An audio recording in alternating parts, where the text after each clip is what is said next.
Hi, this is Lady C. Hey, this is JT. Welcome to The Critical Thought.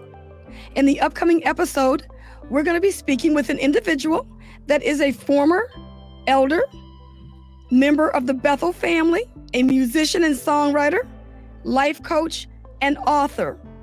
And he's going to share his story about how he became a witness, how he woke up, and what he's doing now after leaving.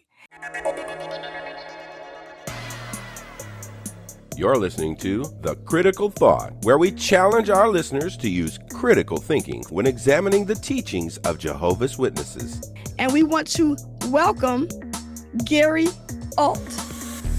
Welcome, Gary, to the program. Hi. Thanks for having me on. You Glad are so to have welcome. you here, man. Yeah.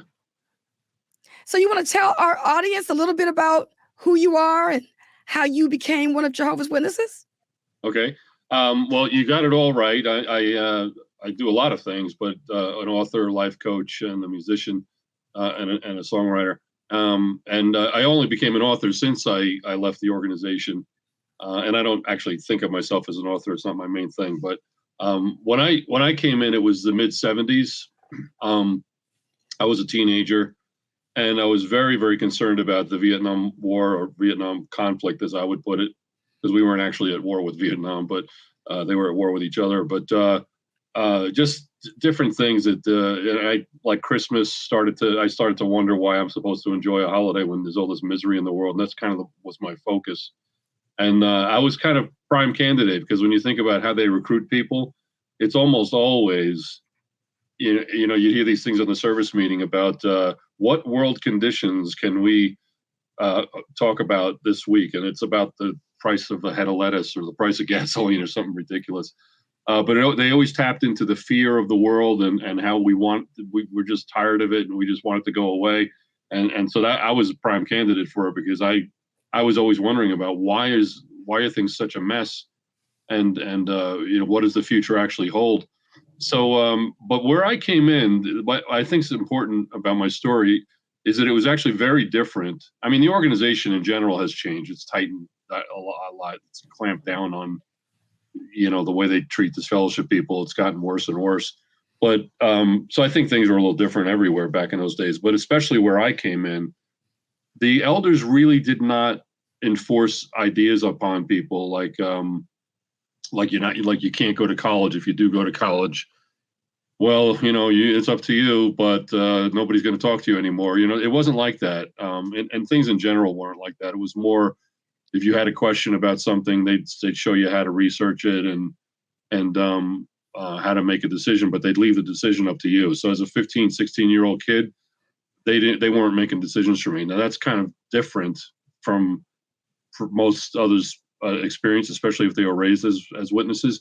But that was my focus. So when I finally got out, it took me quite a while to realize that not, first of all, this isn't the truth, and to come to the conclusion about whether it's actually a cult or not. It took an extra long time, because my experience was that no, it's not. How can you say that? They don't control people's emotions and their thinking. But what I eventually did was I thought about, well, yeah, but then when I moved on and I moved to a congregation in the rural parts of New Jersey, and everywhere else I've been in the world, I realized that, yeah, there is a lot of control, a lot of thought control, a lot of emotional control.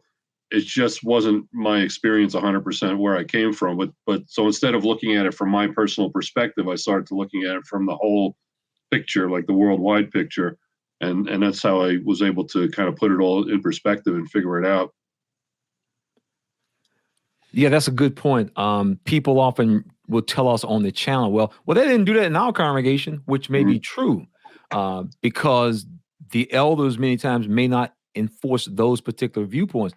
But when you, like you said, you back up and you look at the worldview, as a religious denomination, what is the general view that goes around throughout this organization? And that's how you get to see they're controlling people all over the world. And that's a very good point that you made. Very good point.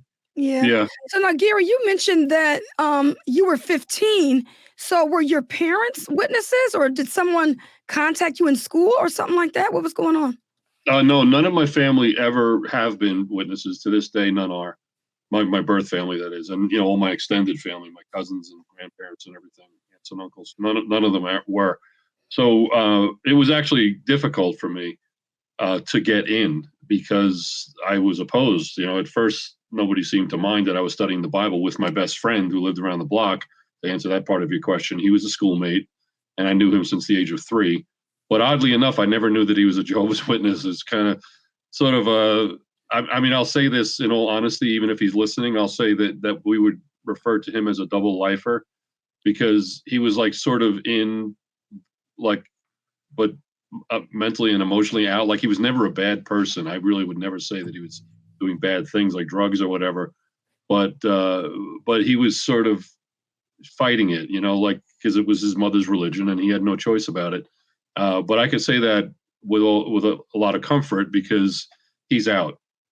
He got out way before I ever did. I think he was in like probably mid-20s or something when he started to kind of ease himself out, kind of, sort of. And then they eventually came to his house one day and found out that he had been celebrating Christmas and, supporting the union for the job where he worked. And those things are just, oh my God, so bad. So he was disfellowshipped. So anyway, that's how I came in. And so my family never was, but they put me through the ringer because they saw at some point maybe, not even a half a year after, maybe a couple of months after I started studying, they started hearing things about how Jehovah's Witnesses don't celebrate holidays and birthdays. And they said, hey, is that true? And I remember I was actually on my way out in the field ministry. I wasn't baptized yet, but I was on my way out to the field ministry. And I probably had to walk to the field service group. It was about a mile away because I didn't drive yet. And they said, well, we'll talk when you get home. After I confirmed that, yeah, they don't celebrate Christmas. And they said, what are you going to do about it? And I said, well, I wasn't going to celebrate anymore. So they said, we'll talk about this when you get home. So when I got home, they really read me the riot act. I was not permitted to go to meetings ever again. Forget about the field ministry. They didn't stop me from studying because they felt that, well, it's just studying the Bible and it's with my good friend Charlie, so there's no harm in that. But yeah, I was not permitted to go to meetings, and so for quite a while, I don't even really remember how long, but I guess that year and parts of the next year, I was not permitted to go to meetings. So I developed. I already from the beginning had a very, very strong feelings about how important the meetings were. The first meeting I ever went to, Sam Hurd was the circuit overseer. And he's a governing body member now, and he gave a talk that was mesmerizing, because we're supposed to hold these people in such high esteem, and everything out of their mouths is golden, and it blew my mind. I saw from that point on. No, I'm sorry, that wasn't the first meeting. It was the second meeting. The first meeting was just a regular talk and watchtower study. But what really impressed me was the people, how warm they were, and everything. But I right away developed a very strong sense of how important the meetings were, but especially when my parents forbid me to go, and I eventually got permission back to go after, I don't even know how long, just asking them over and over again, can I go to the meeting, and accepting the answer no. I had a very, very high appreciation for meeting attendance, and I really, for the next 40 years or whatever it was, I rarely missed a meeting. I had to be like really, really ill to miss a meeting. So even work, I would turn down promotions and raises because I said, hey, look, if it depends upon me working late, you can fire me. I don't care. I'm going to my meeting. So anyway, to answer your question, no, none of them were in. You probably thought you were being persecuted. That's what I was thinking too. Yeah. Persecution is coming. It's coming. Yeah. Yeah, Right. That's the devil, because it's very clear. There's this very strong dichotomy within the JWs. Everything is either, I always say that it's either a God bucket or a devil bucket. Oh yeah. It's good versus evil, black versus white, right versus wrong. Everything, there's nothing in between. And so, hey, well, they're going to prevent you from going to the meetings, from attaining everlasting life. And we have to go to the meetings to get everlasting life, right? It's part of the formula. So yeah, I definitely thought that my parents are under Satan's control. And my mom, the way she reacted to it was a way that I had never seen her. She went into a level of hysteria that I've never seen from her before. Well, actually, I did once when I really think about it, but it was a different thing. But when I was a little kid, but it was like I really thought like, wow, this is the Satan. Satan is definitely having a field day here, Because that's the Yeah. only way we knew how to think. It's either Jehovah or Satan. That's all. Yeah, it is. I mean, it's so black and white, and you're Yeah. taught that say, and part of the Bible said is, they're not going to want you to continue. I mean, it is just the most basic foundation teaching that a Jehovah's Witness will teach a Bible study. Your family, friends, and people who know you may oppose, and the minute it happens, it becomes like a boom confirmation. This must be the truth, and man, Right, it's like right. you said, and from that point forward, it's off to the races. Right. And I remember there was a time, I don't like to dwell a lot about them on what they've teach and everything, but there was a time when they replaced the Live Forever book with something else. I can't remember what. And they moved that whole idea. Well, actually, it might have been in the Live Forever book, but whatever it was, all of a sudden they moved that whole idea of how you're going to get opposition from people that are important to you. They put that right up in like the first or second chapter because they realized, hey, we got to prepare people for this, Yeah, it's kind of obvious. Yeah. Now it's obvious. It wasn't obvious at the time, but now it is. Right? I was just thinking, now that you're becoming a part of the organization, you get baptized. How did you end up developing the desire to actually end up going to Bethel, though? That's kind of interesting. I just thought it was the most important thing I could possibly do. I was a computer programmer and I was very good at it, frankly. I knew that I had a real talent for it, because it's about logic and everything. And that right around that time, they were developing the publishing system. It was before MEPS, actually. Well, MEPS, maybe they were starting MEPS, but that was like a dual thing. I don't think a lot of people understand what was going on there. It was a political thing going on within the organization, a power struggle. And MEPS was being developed up at the farm, where they were actually developing their own hardware as well as software. And they were doing the publishing system down in Brooklyn. And I thought, hey, if they need programmers, I'm here. That's the most important thing I can do. So I only lived about 30 miles east of Brooklyn. I lived in Long Island. Where I came in was central Nassau County, just outside of New York City. And I developed friendships just from meeting people at parties and things that before you know it, I was just talking to a lot of people about Bethel. I never saw myself as a Bethelite. I always thought they were just like wondrous people, just sort of like, they're not like me, they're better than me, or what have you. They're in some special stratosphere. And I started to see myself as a possible Bethel family member that could actually do this. And I thought that, the most important thing I can do for the work in general is not the ministry out here in Westbury or becoming a ministerial servant or whatever. The most important value that I can bring to the organization is at Bethel. So we applied. And actually, I got the application from Grant Suter, a governing body member, because he was visiting our congregation. Our elders there was constant flow from the governing body to our congregation all the time because of some of the friendships that some of our guys had. And I got the application from a governing body member. And then when it seemed to be stalling, I talked to Dan Sidlick, or I didn't talk to him, but a friend of mine talked to Dan Sidlick about moving the application up. And then the next thing you know, I actually was interviewed at Bethel, which is another thing that's rare, if ever. I actually went for an interview with my future overseer and 3 other guys. My wife and I was married for a couple of years at that point. So I wasn't a regular pioneer. I never regular pioneered. And that's almost a requirement for going to Bethel. My wife was, but I wasn't.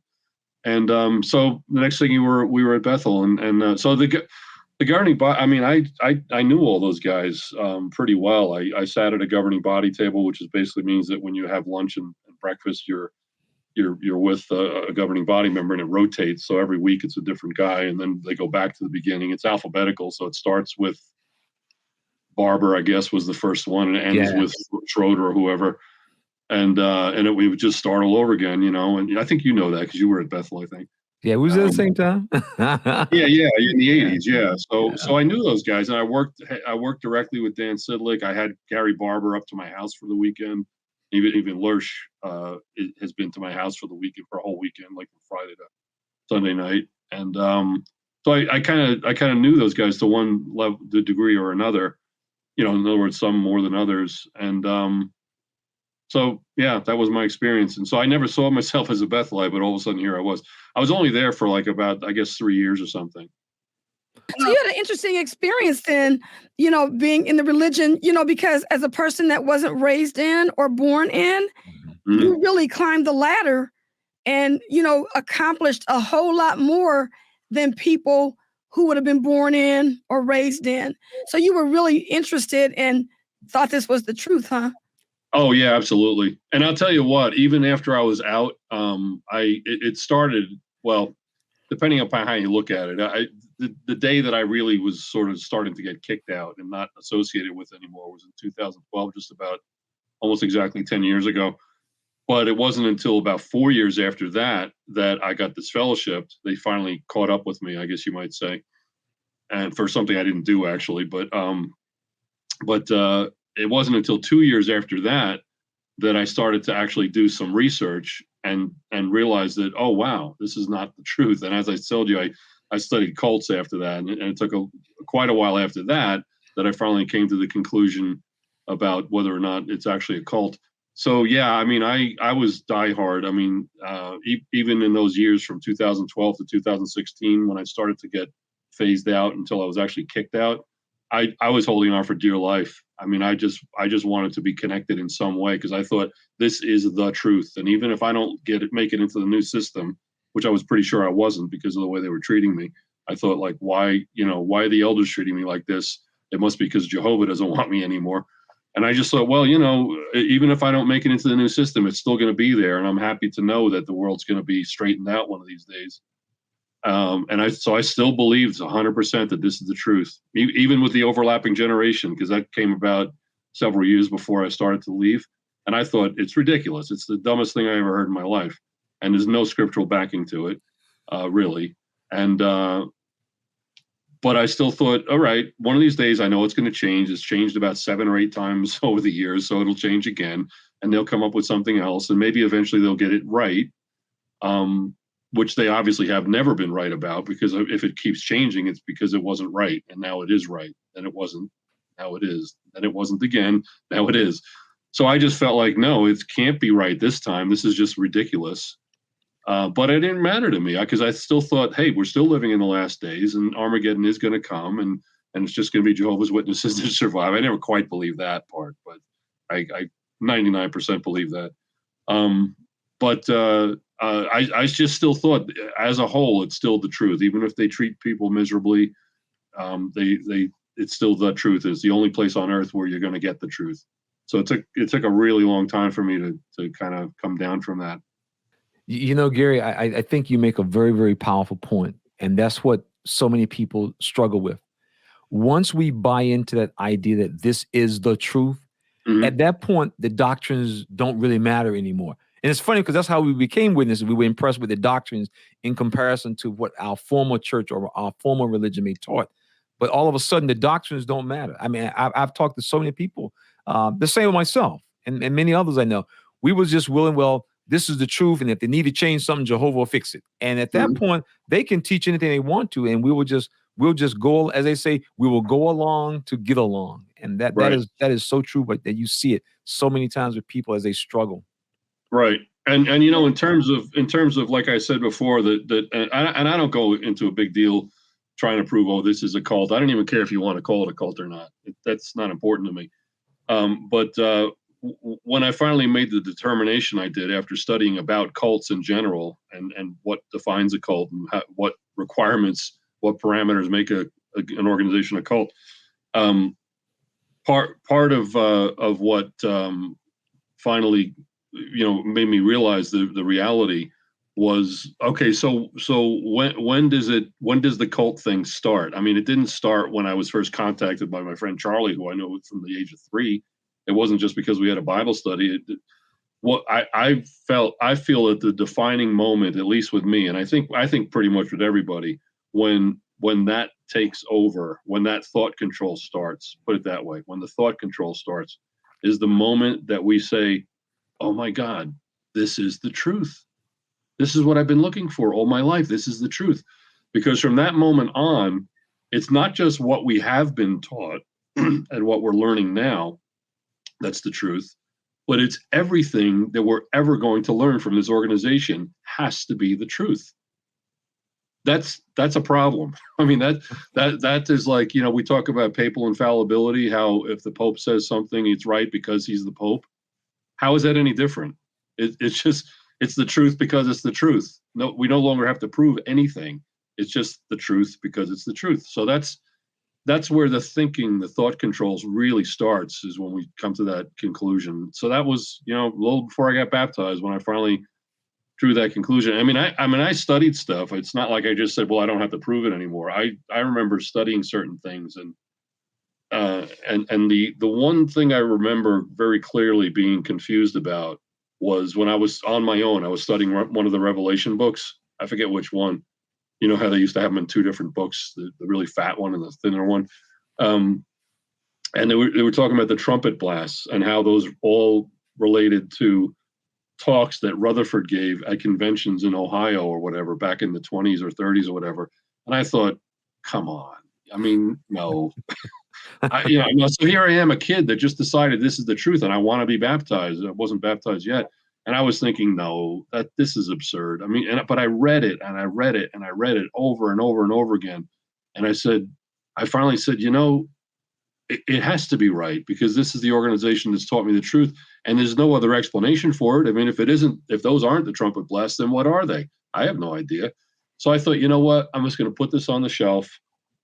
If anybody asks me, I'll say, yeah, well, that's the first trumpet blast was in 1928 or whatever.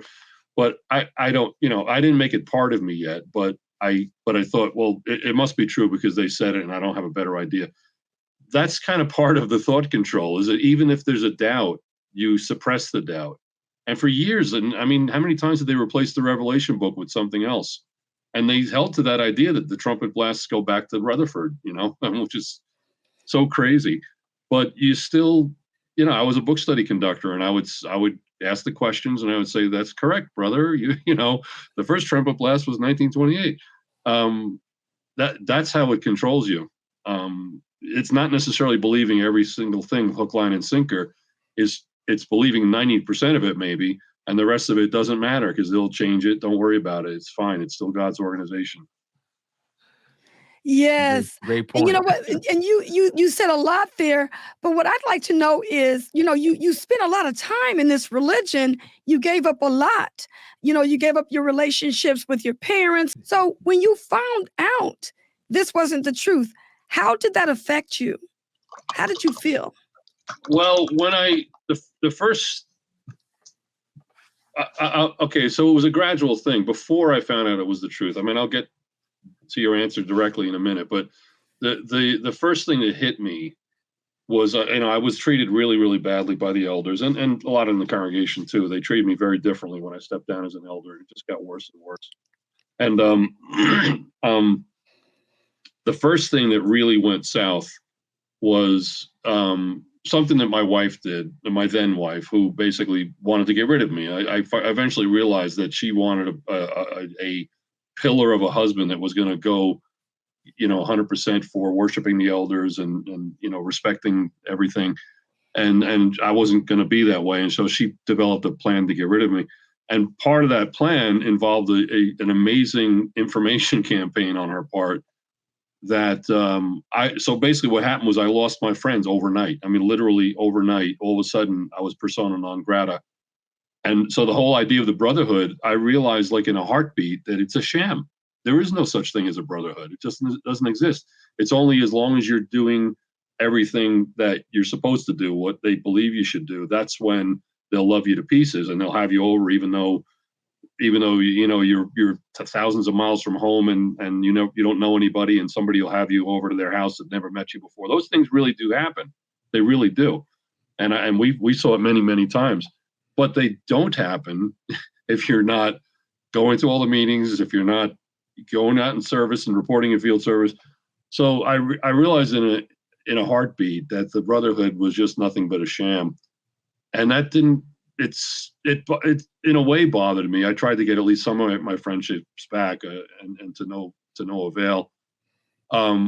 So it didn't take me long to stop grieving the loss of the brotherhood. I'm just not going to spend the rest of my life worrying about the fact that I lost all these friends, because were they friends? And they really weren't.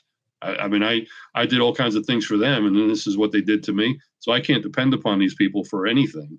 So what am I going to worry about losing them for? Because they're really worthless to me. So that was part of it. So I was out really for a number of years, and then they disfellowshipped me.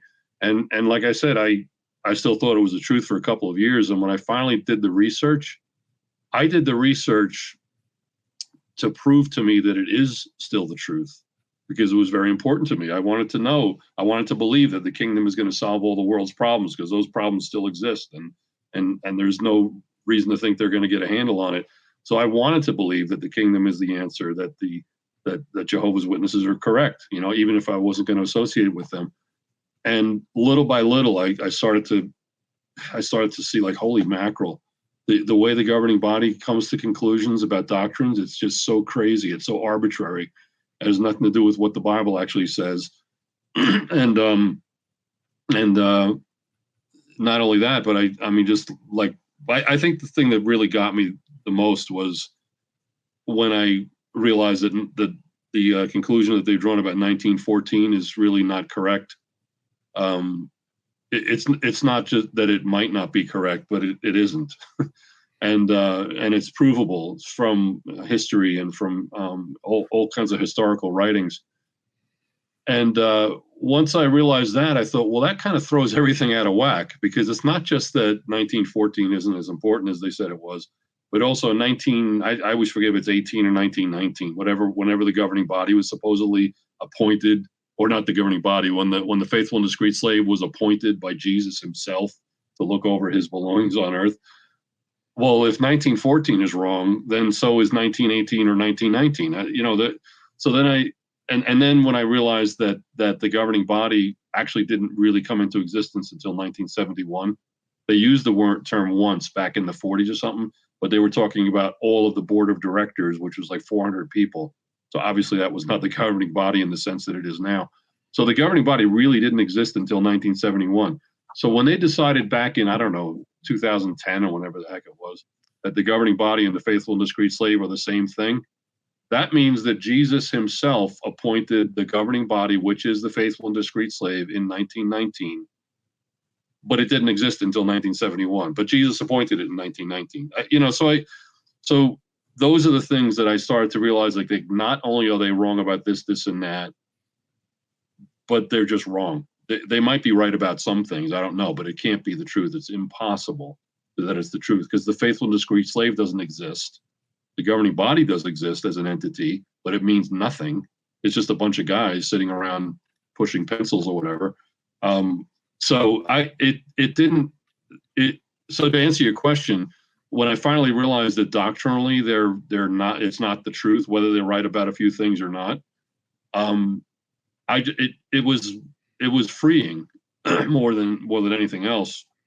Again, I think we go into a period of mourning, because now all these years we believe that we're going to be in the new system and we're not going to have to worry about getting sick and dying and all these other problems. Maybe we're from a war-torn country. That's not going to happen anymore. So those things were very, very dear to us, and it shaped everything about our thoughts and our place in the world. And now all of a sudden it's gone, and we go through a period of mourning with all of the phases of mourning, disbelief, anger, sorrow, all the things that we go through with mourning about anything, losing someone in death, or losing a job, or losing our health. It's the same thing. It's mourning. So yeah, now we're mourning for the fact that our entire belief system is shot to pieces.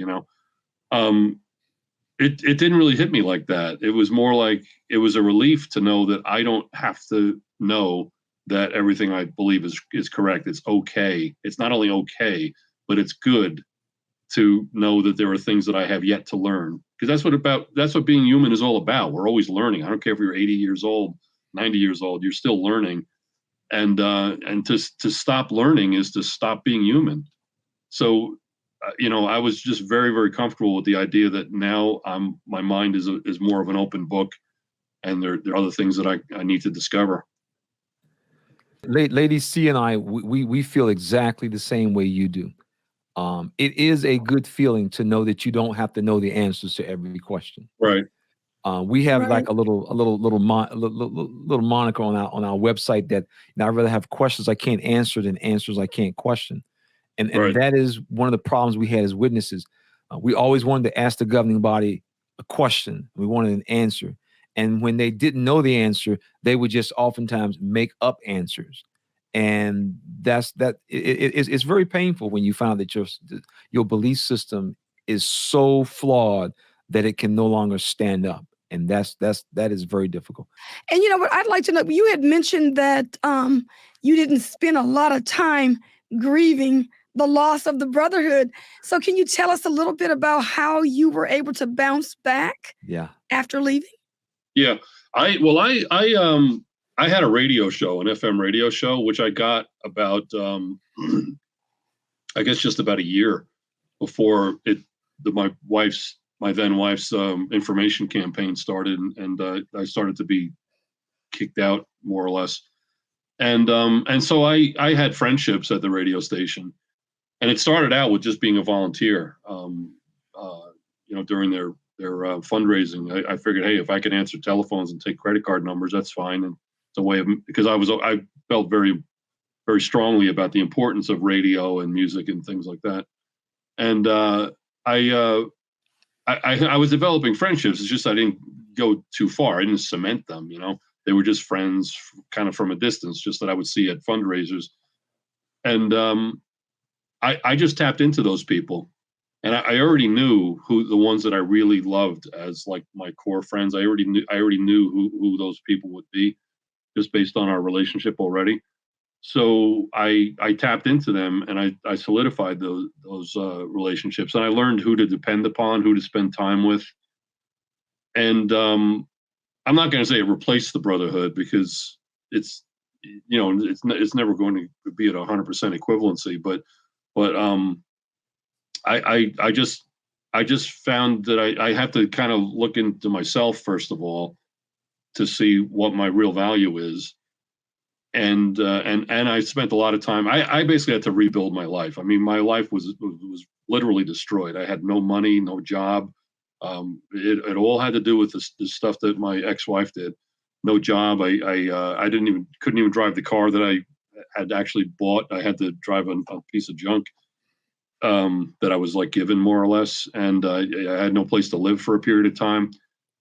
So I had to piece this stuff together, and I just decided to take it one step at a time, just one thing at a time, and not worry about the things I can't change, that I can't control. Just worry about the things that I can change and control, and just take it one at a time. Like which one is the most important one to deal with today?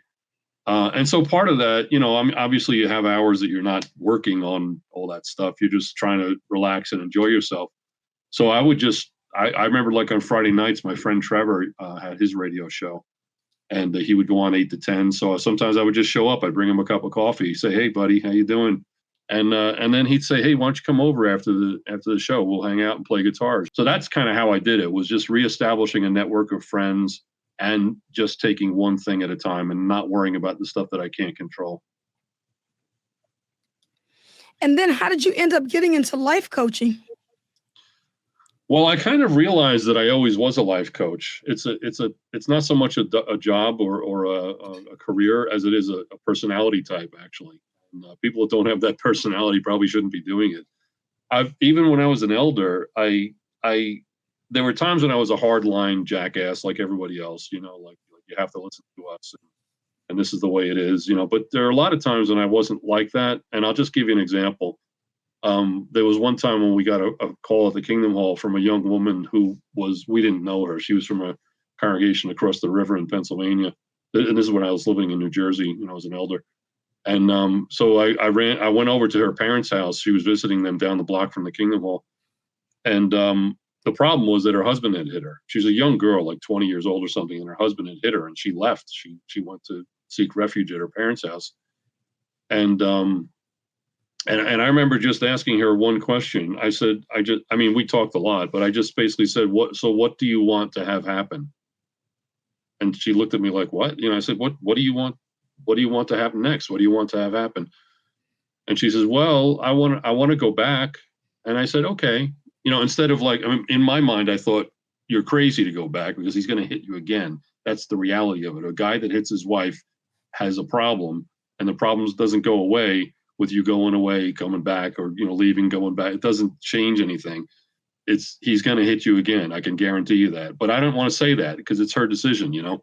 Now that already was a completely aberrant thing for an elder to do. Normally, what was I supposed to say? I was supposed to say, yeah, you have to respect your husband. Go back, you know, as long as he's not killing you, you know.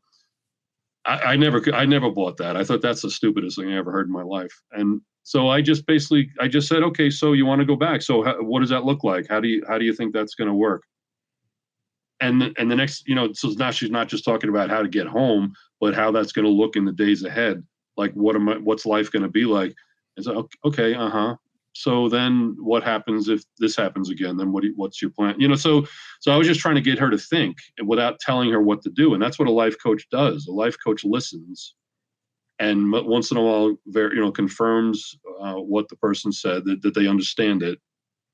And then, you know, kind of like narrows it down to, okay, if this is your goal, and it's not my goal, it's your goal.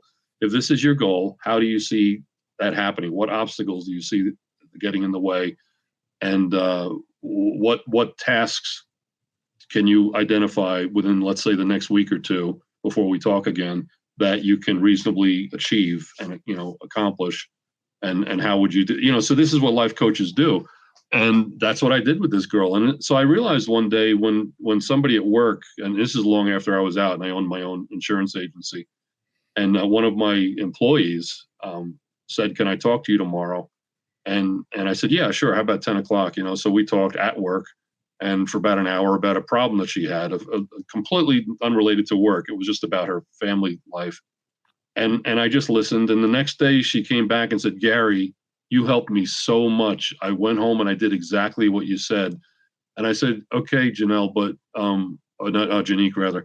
I said, "But just so you're aware, I didn't actually tell you anything. As far as I know, you came up with this. You have the mental ability and the mental power to make your own decisions, and that's what you did. I was just listening to you and confirming what you said. And you know, maybe I kind of helped shape the conversation a little bit." So when I realized that I am a life coach, I thought, I just need to get certified. So I went to a particular school. It was electronic, you know, it was over the internet, but with these, like just what we're doing now. And I got certified, and now I have a shingle. So I'm officially a life coach, and I can actually have clients. But that's how it happened, is because I always realized that it's the personality type of that unusual experience that always amazes me every time when somebody all of a sudden starts opening up to me about some kind of problem they're having. When I was an elder, before I was an elder, after I was an elder, after I was out of the organization, it's always happened that people just, for some reason, they sense that this person knows how to listen, and they start unloading all kinds of issues that they don't talk to anybody else about. And I listen, and I don't judge, and I just listen. And before you know it, they think they've solved their problems, and I didn't really do anything. So that's how it happened. I just needed to get certified. So there's just something about the process of not just internalizing our problems and worrying about them and not getting anywhere, fretting day after day and not coming to a conclusion. And then all of a sudden making that leap to say, I got to tell somebody about this and get their opinion on it. And before they even express their opinion, just the process of regurgitating what's in our brain so that they can understand it, it creates like a new pathway. And all of a sudden these miracles happen in our own brain that all of a sudden we've got it figured out. And it's really, really clear. That's happened to me many times, just with talking about a technical issue. And it's that way with life issues as well. It's not any different. It's just a thought process. What kind of advice would you give to our audience of people who are waking up and they just don't know what to do? It depends upon what they're stuck with, you know, what it is that they don't know what to do. But at some point we have to start to look at our belief system, our beliefs about who we are. And to a large extent, that's shaped by what we were taught by that organization. And like one of the main things that I deal with is the shame that people that are being shunned can have. And it's not the shame about what we have perhaps done. Maybe we haven't done anything. Like I didn't do what I was disfellowshipped for. I know that. I mean, it's not that obviously at this point I should be anyway, because because I don't believe the doctrines, but I'm not talking about the shame of what we might have or might not have done, but it's the shame that creates in us that somehow I'm not worthy of talking to my own parents or to my own children. And that's the belief that's in us that we need to kind of come to terms with. But recognizing the next steps and recognizing the different phases of grief. When I say phase, I don't mean like they're discrete phases, like you're going to be angry and now the anger is going to be over, and now you're going to be sad, now the sadness is going to be over. It all kind of, jumbles together, and one day you're going to feel sad, the next day you're going to be angry, and then you'll feel sad again. It's an iterative process. But that's where I can help people, and it's really about your belief system, not just the doctrinal beliefs, but what you believe about. Well, let me put it this way: it's believing that the organization matters in any way, that the elders are at all important, and what they think about us has any meaning. So even if we're talking about your parents, well, obviously we want their love. What they think about us does matter, but in the context of that organization, it's the organization that's forcing them to believe that they should not associate with you. It has nothing to do with you as a person. It's not something you did. It's not something you deserve. It's just the way that they think, and they can't help it. They really can't. There's nothing they can do about it until they wake up also. We have to get to the point where the organization has no meaning to us and the elders have no meaning. They're just a bunch of plumbers or shoe salesmen or whatever they do for a living. That's all they are. They have no authority over us. And as far as qualifications go, if you think about it, they have no qualifications for anything. Because, if you go for a job interview for whatever, I don't know, to be a computer programmer, are they going to ask you, well, are you a husband of one wife? Okay, good. All right. Are you a drunkard? No? Okay, good. That's not a part of a qualification for any job on earth. But for the witnesses, those are the only qualifications for being an elder. It has nothing to do with management ability, intelligence, experience. It has nothing to do with anything that would qualify for somebody to be a shepherd. But so they really have no meaning. They have no authority and no power over us anymore. And they actually have no qualifications to do any of those things. So again, it's about beliefs. It's about realizing the organization means nothing. The elders mean nothing. And even the people that are shunning us that are important to us and should be, like our parents or children, those thoughts that they have mean nothing because they're wrong and they can't help it. Yeah, that's an excellent point. We did a video on that about we cannot continue to allow these people to have power over us. Right. And the moment that you come to that resolve, these elders, I can't believe, and I'm going to tell you what happened. People actually get mad at themselves 2 or 3 years later when they come to realize, I can't believe I let these jokers run me like that. And Right. That's what that realization will do to you. It will give you a certain freedom that you're like, I was frustrated for no reason over these same 3 guys sitting in that back room back there. And that is very, very important. And that's why thinking about the organization, I mean, I think about it in terms of the fact that if I'm talking to somebody that's trying to get out or is out, I need to understand what they're going through. So, my mind is on the things about the organization to some extent, but I really don't concern myself with, I hear these rumors about how they're going to have a memorial in the Kingdom Halls again. I don't care. I mean, go ahead, have a great time, go to your memorial, whatever. But then that means that there's going to be renewed campaigns. They're going to be contacting me. Oh no, what am I going to do? Again, it has no meaning to me. So that's what I mean about what I just don't concern myself with their teachings and their activities, because if I see a lot of post JWs, I like to use the word post JW instead of XJW. It seems like it's less of a label, but whatever. Probably splitting hairs, but I see a lot that even 20, 30, 40 years after, they're still actually JWs in a way, even though they have never been in a Kingdom Hall again. They might have remarried or, all kinds of changes in their life. They're still stuck in that organization. It still matters to them. Their life is centered around the fact that they're a damaged ex-Jehovah's Witness. They still identify themselves in relation to that organization instead of like, yeah, I did that once. Yeah, but that's not me. Well, of course it is. It's part of us. Anything that's part of our past is part of us. I mean, I went to a certain elementary school. That's part of who I am, but it doesn't define me. I don't think of myself as a damaged ex-JW or someone that can't do this because of what that organization did to me. The people that I really sympathize with the most that have trouble with that are people. Well, first of all, people that were born in, because the trauma starts very early on, and you're completely indoctrinated. But especially those who were abused, and I don't mean just mental abuse, because in a way we're all mentally abused, but those that have been abused physically, especially sexually, that's a special case. And I know there are people that will, will make it part of their persona to campaign against that, and it's important to them to, do something about the two witness doctrine, the two witness rule, or the fact that they still don't report things to the authorities, so they're actually enabling pedophiles to be part of the general population. So they're affecting the kids of everybody in the community. They're basically part of affecting everybody. I understand that people that want to campaign against that, and I respect them for that, and I think it's wonderful. But for me, I don't have trauma. I'm not a damaged Exjw. That's just what was part of my life, and I just hope that I try to help others to look at it the same way, regardless of what they've been through. That you don't have to be damaged for the rest of your life. You can put that behind you. Like if somebody says I'm disfellowshipped, well, okay, I was disfellowshipped in 2016. That's what they did. That was an action that they took, a decision that they made, and it affected the people that are really affected are the people that are Jehovah's Witnesses that now think of me as some evil kind of person. That's not who I am. So I'm not disfellowshipped. That's not a state.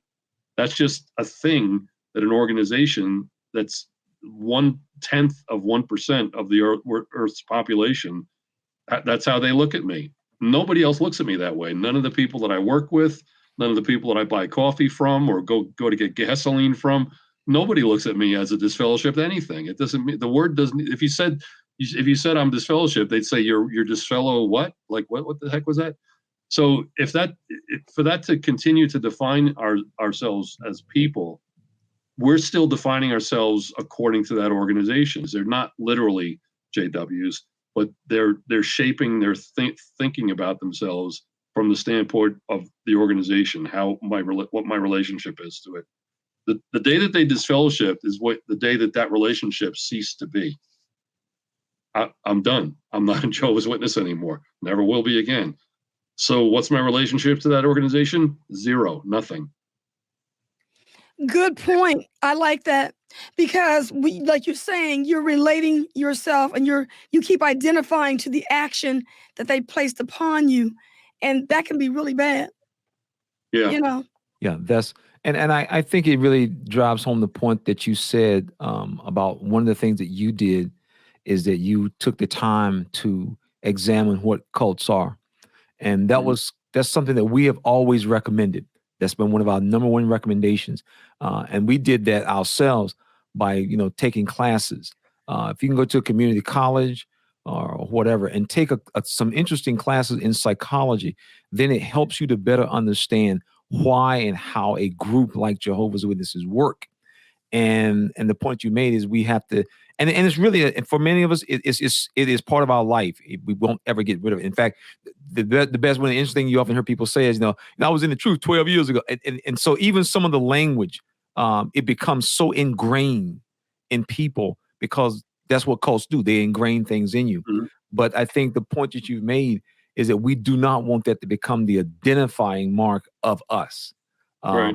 That is the most important thing. And like I said, and I fully agree with you, once you realize, that's why I tell people, my wife laughs all the time, once you realize that we were just working for a book publishing company, people, you can try to tie God, Jesus, prophetic, what? No.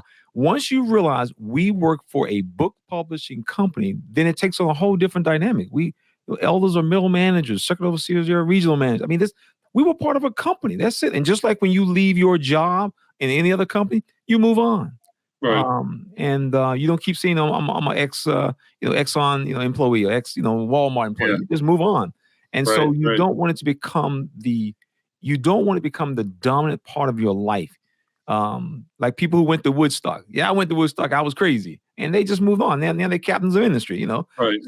So, and that's the way we have to look at it as well in many ways. Because if not, it'll drive you crazy. I could probably say, so applying that to myself, I used to cut lawns when I was a teenager. That was part of how I made a living. And I cut my dad's lawn for years after that. But I would say, yes, I'm a life coach, or yes, I'm a musician, because I do that now. But am I an ex lawn cutter? I mean, it's like 40 years ago, the last time I did that. I mean, so yeah, it's kind of ridiculous. I'm an XJW or whatever. I don't know. I think we only use the term so that people can find us Right. on the internet, because Exactly. the Google search, how would they arrive at our channel? So we don't really look at ourselves as ex-witnesses, because I'm gonna tell you right now, when we left this religion and we met new friends, we never even told them that we were ex-witnesses. And we had some good friends of ours that live in our neighborhood, and they didn't know that we were Jehovah's Witnesses until a couple years ago. Yeah, and we've been living here for 20 years. We never introduce ourselves in that manner, because we don't identify with people we meet. That's right. In the organization, that's the first thing you say to another witness. How long you been? But now you realize you just dealing with people, and you just keep it moving. Exactly. And it is a good feeling. It is a good feeling.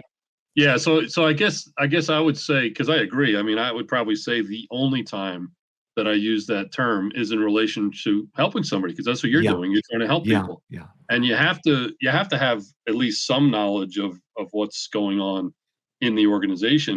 Now, Gary, how can people reach you? Can you just give our audience a little bit of information about the books you've written and how they can reach you if they would like to talk? Okay. So first question about reaching me. My website is Open Path Life Coach. So just Open Path Life Coach, one long word, .com. And my phone number's there. My email address is a little form if you want to tell me anything. I will just give you one caveat, is that I'm not just an XJW life coach. I do specialize in high control groups, I call it, because if you were a Scientologist or a Mormon or whatever, a Moonie, but that's just one of my specialties. I coach people for any number of things, just life coach, or career life coach, what have you. So I do have a pricing structure on my website, but it doesn't apply to people that are struggling to get out of the cult. It's something we can talk about, because for one thing, I just want to help people, and for another thing, I recognize that one of the things that have damaged us is we may have the idea that we were not success driven. We were failure driven. To be a failure, there's virtue in failure, because you can't have too much money. You don't want to go to college. You don't want to have a high respected position in the world. And that's shaped our thinking. So we might find ourselves in a position where we're just not making a lot of money. So my pricing structure has nothing to do with XJWs. So that's one thing. And as far as my author, I don't really think of myself as an author. I just kind of did it.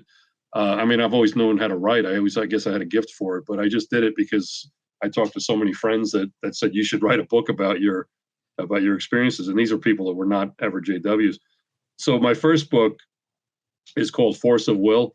And that's a novel based on my true story. So the characters are like, my character is named Gil Oldfield, instead of Gary Old, in the book. And it's just about the 4 years from 2012 to 2016. It has a beginning, it has an end. So at the end, I'm disfellowshipped and I'm making my life over again, but I'm still not quite, like, I don't talk about are Jehovah's Witnesses a cult or not, because it's not part of the story. But it's about recovery. It's not about, oh, poor me, all these things happen. It's sort of a roller coaster ride, yes, but I think everybody says it's a real page turner. I don't know, but anyway, the other one that I contributed to is a book called Fear to Freedom, and that if you go to, I think it's feartofreedom.ca, because it's a gentleman in Canada that organized the whole thing. It's a book of short stories.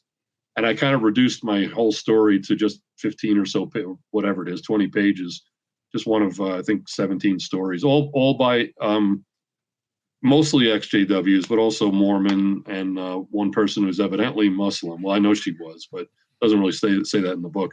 So those are my authored things. And as far as my musicianship goes, I've got a bunch of CDs that I started making them when I was still a witness, and just look at, just do Gary Alt like search on Spotify or something for Gary Alton. If you don't find it at first, just do, like, one of my album names is Art of Survival. So just look up Gary Alt Art of Survival and you'll find it, on YouTube and iTunes or whatever.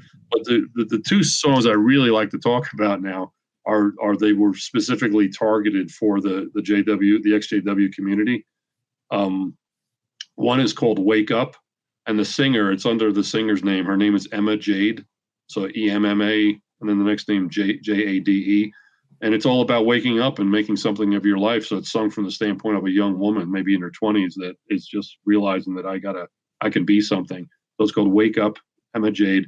And the other one is specifically for the holidays, because I know a lot of folks are like, they're struggling with, what do I do about the holidays? We want to celebrate it, but we have no memories, no traditions. So what do we do? Well, it's all about, hey, make it up. Just do. You could take it from here, take it from there, make up your own memories, and there'll be future memories that you're creating today for your kids. So that's called This Holy Day. And the singer is named Gayann, Gayann. So those are just two songs you can find that are available on YouTube and Spotify. You can buy them or just listen to them, whatever you want to do. Yeah, I tell you, Gary, one reason we mention things like this to people, because we just want people to see that there is life after the watchtower. You can do things, and people are doing things, and a lot of the things that people are doing are things that they've always wanted to do, and they was told you got to wait to the new system to do it. So and so it as one guy told us, he says for him it was therapeutic to be able to do these things, and so it serves many purposes. Yeah. Yeah, well, thank you so much for coming on our program and sharing your story, because we get so many, messages from people saying that these interviews are really helping people. Yeah. Good. Anything we can do to help, I appreciate you having me on. Yeah. Yes, absolutely. Well, anyway, this has been Lady C. And this has been JT. And we'll see you all on the next episode. This program was sponsored by Critical Thinkers.